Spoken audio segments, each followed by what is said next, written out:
উনি কখনো বলছেন হাফ প্যান্ট মন্ত্রী, আমি তো হাফ প্যান্ট পরে থাকি না।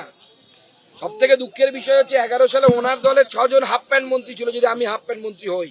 এমনকি মমতা বন্দ্যোপাধ্যায় নিজের জীবনের প্রথম দিকের হাফ প্যান্ট মন্ত্রী ছিলেন, যদি উনি আমাকে হাফ প্যান্ট মন্ত্রী হতো, এমওএস যদি হাফ প্যান্ট মন্ত্রী হয়। বাংলা থেকে একজন মন্ত্রী হয়েছে, সেটা পছন্দ হচ্ছে না ওনার। আসল বাংলা বিরোধী যদি কেউ থাকে তা হচ্ছে মমতা বন্দ্যোপাধ্যায়। বাংলা মদ ছাড়া অন্য কোনো কিছুকে উনি ভালোবাসেন না, কারণ ওটা বিক্রি হলে ওনার কামাই হয়, সরকারের কামাই হয়।